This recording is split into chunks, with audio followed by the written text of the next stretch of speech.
Well, my name is Juan Francisco Muñoz. I have been living in Czech Republic since September 2020. I got here, if I'm correctly, it's the 6th of September 2020. I recently turned 30 years old, so I got here when I was 25. Now I'm turning the decade in a different country, and I love it, actually. I really like it here. I came here to study a master's degree in Charles University. I studied geopolitical studies in the Faculty of Social Sciences. Afterwards, I loved it in the country, and I stayed working, and I have my friends here, I have my partner here, so I am one Pragan more. I mean, when I was considering the different places that I could go and study, for me it was really important to have a location that was interesting, to have a different perspective to what I was learning in university back home. I did international relations there, and obviously the perspective there is more focused on, like, I don't know, South America, the southern flank of the European Union and stuff like this, whereas the options that I checked were mostly related to Central Europe or to Eastern Europe. I found two options that were Berlin and Prague. And I had come to Prague before. I do remember that the general feeling that the city gave me was really welcoming. So the opportunity of also experiencing something that I had never before in the long term, Slavic language, different traditions of mine, was really, really appealing, and I'm really happy that I took that decision, because in 5 years I've been able to experience a lot of this country, and I'd say it was a correct decision.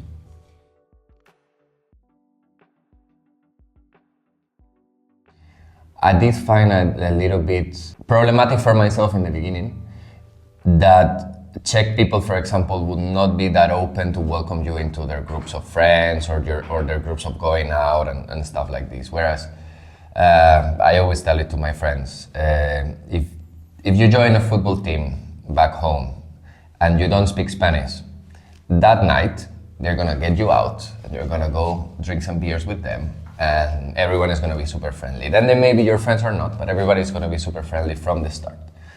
Whereas here in Czech Republic, you will go and play with the team, and then 3 months later they will invite you for a beer. And then they will be your friends. But it is true that it will take longer for that sort of proximity to the person that you're speaking to. I feel like I'm fairly adapted in many ways. I feel like in the day-to-day I am adapted. But it is a really multicultural place at the moment. So I'd say it's fairly easy to feel adapted right now in a city like Prague.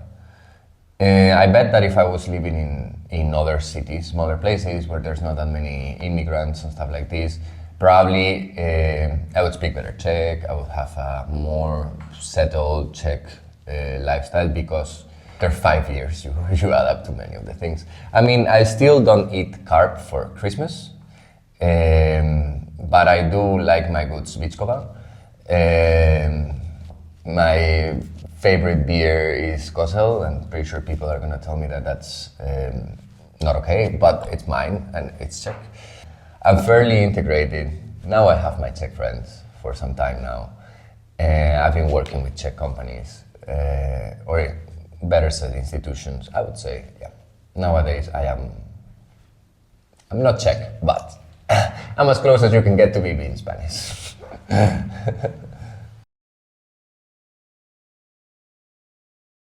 I mean, one thing is that, for example, I never had the chance to meet anybody that had done. Well, I had the chance to meet, we had conferences, for example, but in the conferences you were 200 people and you don't really actually get to do anything or say anything or talk to anybody. And it was once every many moons. So in that sense, a bit more hands-on experience, at least from my experience of education in Spain.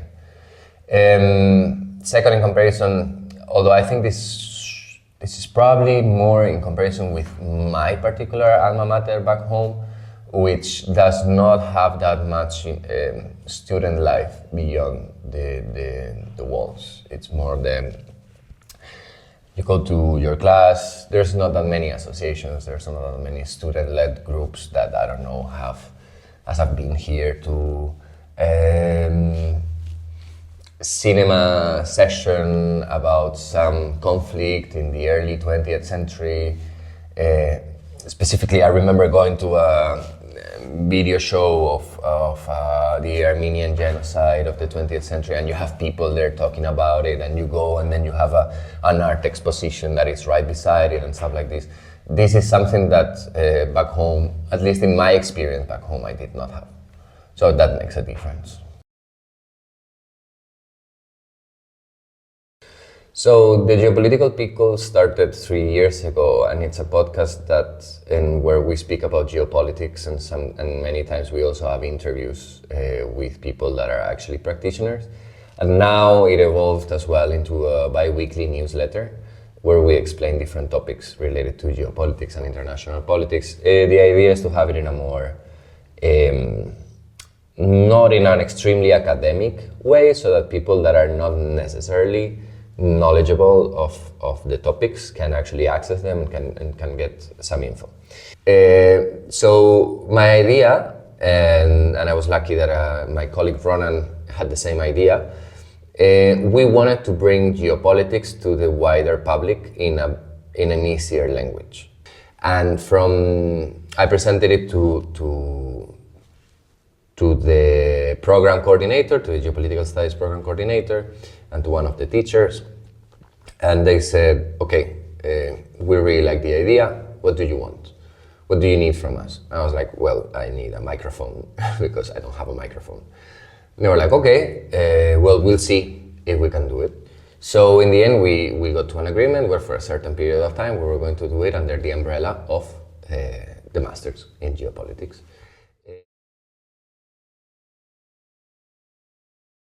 Pickle means basically like a struggle, a mess, a problem. So we found it funny. We found it funny. It was a way of having a name that was a little bit fresh, because already the geopolitical, there's a lot of, and not at the time, but right now there's a lot of stuff. And we just found it funny. Honestly, we could put a pickle in the logo, and we've had a pickle in the logo for a really long time.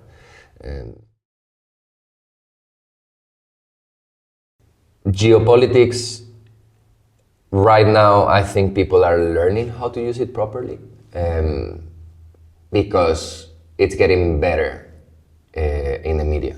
If you, in the beginning of the invasion of Ukraine, for example, geopolitics was used as a random word of international relations. Whereas now I think it is much more related to, for example, when you speak about the Belt and Road Initiative in China, and they say the word geopolitics and they analyze it from a geographical perspective, which are the countries that this initiative has to go through, how much money, the physicality of the countries themselves, if it's mountainous, if it's not, then that makes more sense. Nevertheless, geopolitics is fairly open. It's really, in my opinion, it's not a science per se, and it's a different framework for you to look at the world instead of just looking at, well, you're white, black, whatever you want to be. You're like, okay, so you come from a place that is really mountainous, that, I don't know, you have many rivers, but it's a country without sea. So what are the problems that this country without sea access is going to have to export? Their minerals. That is geopolitics.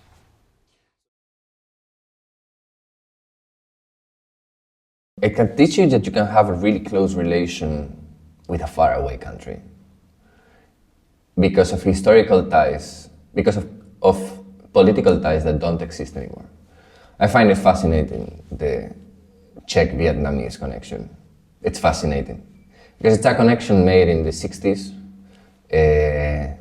under the auspice of the Soviet Union. Both countries are outside of the auspice of the Soviet Union. Vietnam and Czech Republic have different political systems right now. And still the population exchange between the two states was so significant in such a deep way that the Vietnamese community in the Czech Republic is big, is completely integrated or mostly integrated, and it's a necessary part of the country at this point. To me, that shows that, and it's really far away, and they don't look like Czechs, like the stereotypical Czech person, and they may even have different food style. But Vietnamese food style is when I tell my parents, okay, let's go and grab Czech food, I mean either a svíčková or a pho, because it is what it is. Now, on the geopolitical aspect, the strictly geopolitical aspect is extraordinarily beneficial position that the Czech Republic has in the European Union geographically. The Czech Republic was actually not lucky with geography for many centuries, because it's plain mostly. So any invader from east to west could just come and swipe over the country, except for a couple places with fortresses and stuff. That's why the Czech Republic has so many castles. Now, today, the location, the significance of its geography has just changed the position of the Czech Republic, and right now it is really a country at the heart of Europe that can benefit from everything that Europe can offer.